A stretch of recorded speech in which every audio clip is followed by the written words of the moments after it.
खुलुमबाय स्टुडिअ दं आङो राकेश रामसियारि बे समाव हादराव थामथि खेबनि थाखाय नरेन्द्र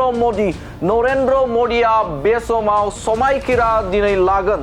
दिनै बेलासे समनि 7:30 रिंगा जानाय लोगो लोगोनो बे समाव हादरनि थाखाय बा हादराव जों सासे नरेन्द्र मदि थामहिनबा गाहाय मन्त्रि महरै बिथां नरेन्द्र मदिखौ जों मोननो हागोन आरो बे समाव मोनसे गोजोनथाव खौरां जे बिटिआर हालाम बे बिटिआर हालामनि रायजो राजाफोरनि थाखाय बे समाव मोनसे गोजोनथाव खौरां बे समाव बिटिआरनि खुंगिरि प्रमद बर' बे प्रमद बर'आ मोनसे गोख्रों बाथ्रा बुंदों थामहिनबा बिथाङा मोनसे गोजोनथाव बाथ्रा बुंनायखौ नुनो मोनदों बिथाङा बुंदों बे समाव जाखिनि एनडिए जों सावरायनाय बे खोन्दोआव बिटिआर हालामनिफ्रायसो सानै एमपि देरहालांबाय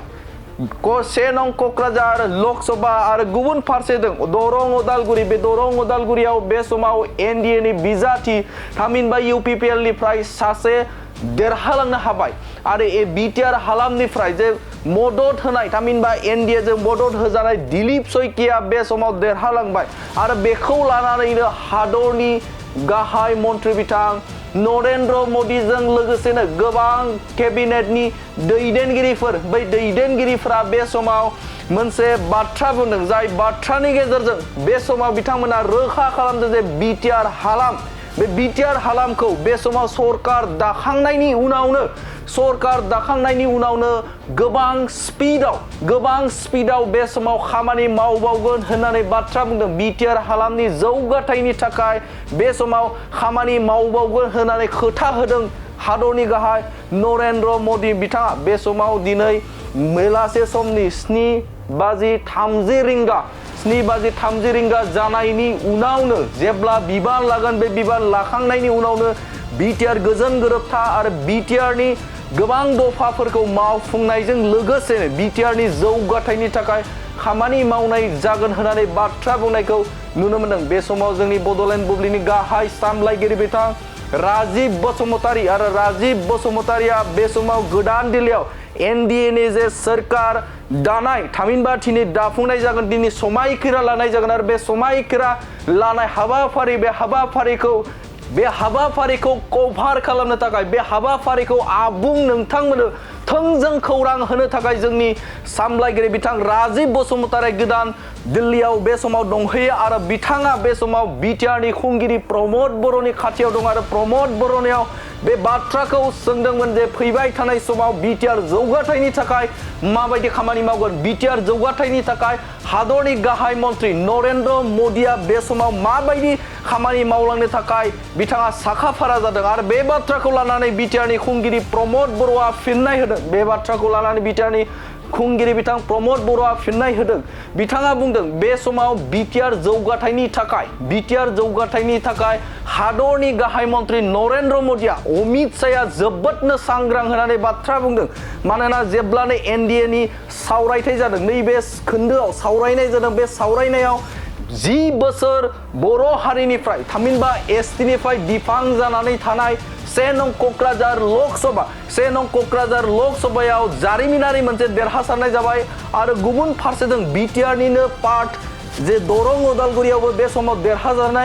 देरहासारनो हाबाय आरो बेखौ नोजोर बोनानै जे मोननै बिटिआर हालामनिफ्राय बे समाव देरहासारनो हाबाय आरो बेखौ नोजोर होनानै बे समाव बिटिआरनि दफाजों लोगोसे जे बिटिआर जौगाथायनि थाखाय बे समाव आरोबाव स्पिडाव खामानि मावनाय जागोन होननानै खोथा होदों हादरनि गाहाय नरेन्द्र मदिया आरो दासिम जिखिनि सावरायनाय जादों प्रधानमन्त्री प्राइम मिनिस्टार नरेन्द्र मदि बिथाङा बुंदों जे एबार सरकार दानायनि उनाव आरोबाव जोंनि जौगानायनि खामानिया जोबोद स्पिडाव जागोन आरो थांनाय समफोरनिख्रुइ जिखिनि एरियाफ्राव जोङो गोसो होनांगौ बेवहाय गोसो होनानै खामानि मावगोन दा बेवहाय आं मिजिंथिदों जोंनि बड'लेण्ड ओनसोलावबो नैबे गोदान सरकार दाखांनायनि उनाव जिखिनि जोंहा खामानि मावनांगौ दङ बेफोर खामानिखौ मोजाङै मावफुंलांनो हागोन आं बेखौ मिजिंथिदों बे समाव थोंजोङै जोंनि बड'लेण्ड बुब्लिनि गाहाय सामलायगिरि बिथां राजिब बसुमतारीया दिनैनि जे थामथि खेबनि थाखाय नरेन्द्र मदिया सरकार खुंगोन आबुं बाथ्रा मोनथिहोनो थाखाय जोंनि बड'लेण्ड बुब्लिनिफ्राय नुजाथि हैदों आरो बे समाव बिटिआरनि खुंगिरि प्रमद बर' बे प्रमद बर'खौ मोगा-मोगि लादों आरो बिटिआरनि खुंगिरि प्रमद बर' खौ मोगा-मोगि लानायाव बिटिआरनि खुंगिरि प्रमद बर'आ बे समाव बुंबावदों दि साबायखर बावदों बिटिआर हालामनि रायजो राजाफोरखौ बे समाव जारिमिनारि मोनसे देरहासारनाय सेनं क'क्राझार लकसभानिफ्राय बिथां जयन्त बसुमतारिया देरहासारबाय आरो गुबुन फारसेथिं दिलीप सयकियाखौ रायजो राजाफोरा लोब लोब भट होनानै देरहासार होनायनि थाखाय साबायखर बावदों। बाथ्रा जे नैबे लकसभायाव 10 बोसोरनि उनाव फिन जोंनि सासे एमपि देरहानानै जोङो फैदों आरो जोंनि एमपिआबो जि रुलिं गभर्नमेन्ट एनडिए नि पार्टनार जागोन आरो बेवहाय भारतबर्षनि माखासे थांखि लानायाव जोंनि ओनसोलफोरनि माखासे जौगानायनि थांखि लानायाव बिथाङाबो बाहागो लानो हागोन आरो जोंनि सानैबो बिजाथि देरहाबोनायाव बिटिआर ओनसोलनिफ्राय जोङो जोबोद गोग्गानाय मोनदों। आरो गुबुन फारसेजों बिथाङा बुंबावदों बे समाव बिटिआरनि जे जौगाथाय आरो जोंनि थांखिया थामहिनबा प्रमद बर'आ बुंदों जे जोंनि थांखिया बिटिआरनि मोनफ्रोमबो दफा बे दफाखौ आबुङै मावफुंनाय आरो बर' ओनसोलाव थामहिनबा बिटिआरनि गासिबो ओनसोलखौ जौगाथायनि थाखाय बे समाव खामानि मावलांनो थाखाय थियारि होनानै बाथ्रा बुंनो बिथां बिटिआरनि खुंगिरि प्रमद बर'आ। दा बेवहाय आं मिजिंथिदों जोंनि बड'लेण्ड ओनसोलावबो नैबे गोदान सरकार दाखांनायनि उनाव जिखिनि जोंहा खामानि मावनांगौ दङ बेफोर खामानिखौ मोजाङै मावफुंलांनो हागोन आं बेखौ मिजिंथिदों। आसा हिसाबैथ' बेबायदि जेबो गैया जोंहा एकर्डआ इमप्लिमेन्ट जानांगौ बिनि थाखाय जोङो सरकारखौ नारसिनगोन आरो बेजों लोगोसे गुबुन गुबुन एरियायाव सोलोंथाइ बिथिङाव इन्डास्ट्रिनि बिथिङाव गुबुन गुबुन बिथिङाव जौगानाया जोंनि ओनसोलाव सहैनांगौ बिनि थाखाय जोंहा सानै एमपि लकसभा आरो रायजोसभानि सानैबो एमपिआ गोख्रोङै बेवहाय खामानि मावगोन आरो नारसिनगोन। आरो जों बेखौबो रायखांनांगोन जे बर'फोरनि गेजेराव बिथाङानो गिबि जे हादरनि गाहाय मन्त्रि नरेन्द्र मदिजों खाथिसिनाव थानानै बिथाङा खामानि मावनो हादों आरो बेखौबो जों मख'नांगोन जे बिथाङानो जे बेसेबांबा बोसोर थामहिनबा बिएससि गोरोबथा जानानै थांबाय बेनि उनाव बर'नि जारिमिनारि गोरोबथा बिटिसि गोरोबथा आरो बेनि उनाव थामथि खोन्दोनि जे गोरोबथा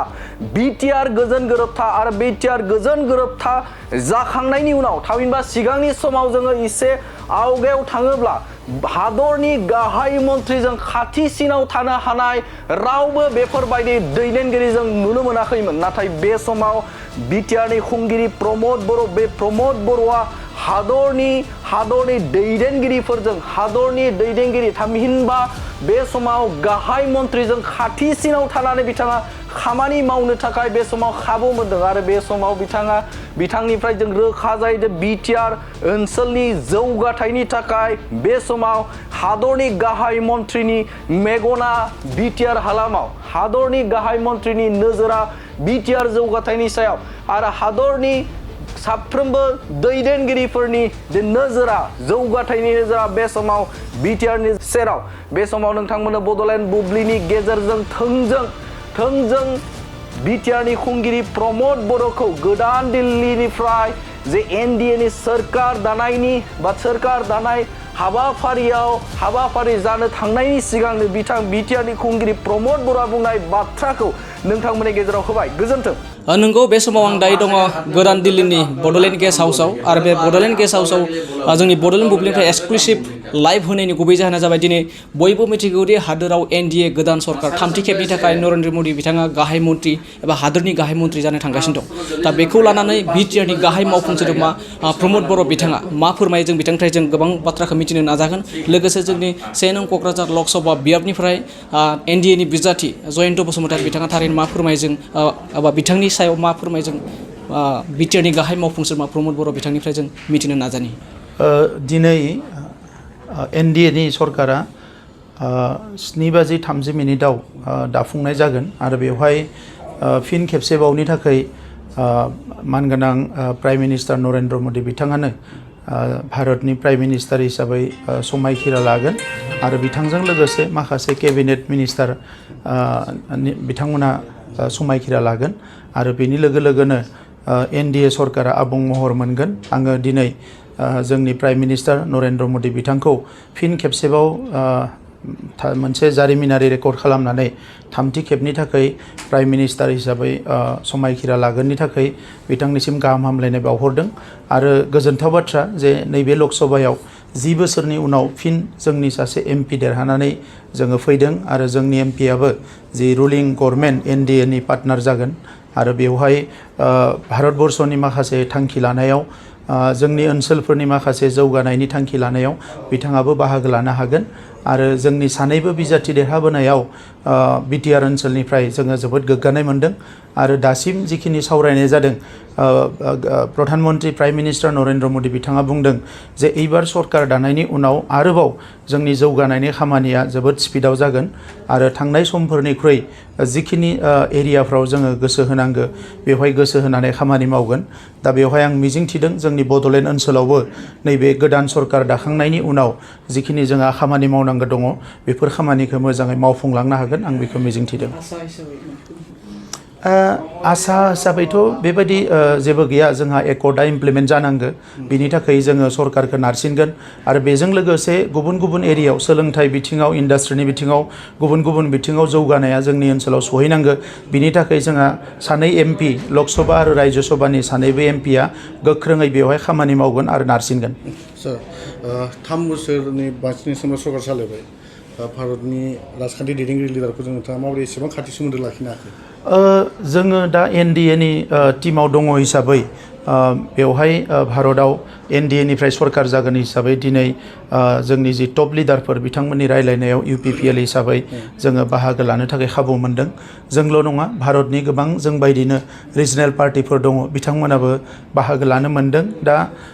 बेनो आं बर' रायजो राजाफोरखौ आरो बिटिआर ओनसोलनि रायजो राजाफोरखौ धन्यबाद होनो सानो जे थांनाय 10 बोसोर जोंहा एमपि गैयामोन बेनिखायनो जोङो बेफोरबायदि माखासे हाबाफारिनिफ्राय डिप्राइभ जाना दङमोन आरो बे 10 बोसोरनि उनाव बेनिखायनो दिनै जोङो एमपिखौ मोनफिननायनि उनाव जोङो बे गासैबो खाबुखौ जों मोनफिननो हाबाय आरो बिनि थाखाय आङो आसामनि चिफ मिनिस्टार बिथांखौबो धन्यबाद होयो जोंनि प्राइम मिनिस्टार बिथांखौबो धन्यबाद होयो आरो बिटिआर ओनसोलनि रायजो राजा बिथांमोनखौबो आङो रोजा रोजा साबायखर बावो नोंगौ बे समाव नोंथांमोना मिथिबाय दे बे समाव बिटिआरनि गाहाय मावफुं सोद्रोमा प्रमद बर' बिथाङा दिनै बे एनडिए सरकार दानायखौ लानानै गोबां मानि बाथ्रा बुंदों आरो बिथाङा बिटिआरनि गाहाय मावफुं सोद्रोमा प्रमद बर' बिथाङा आसा खालामदों दि बे एनडिए सरकार दानायनि उनावनो बिटिआरनि जा दफाफोर दङ बे दफाफोरखौ मावफुंनायनि गुबै जाहोन होननानै बिथाङा फोरमायदों लोगोसे थांनाय 10 बोसोराव बर' हारिनिफ्राय जाबायदि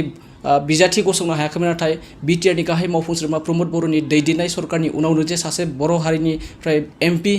दैथायहरनो हाबाय बेखौ लानानै बिथाङा गोजोननायखौ फोरमायदों लोगोसे बिटिआरनि साफ्रोमबो बर'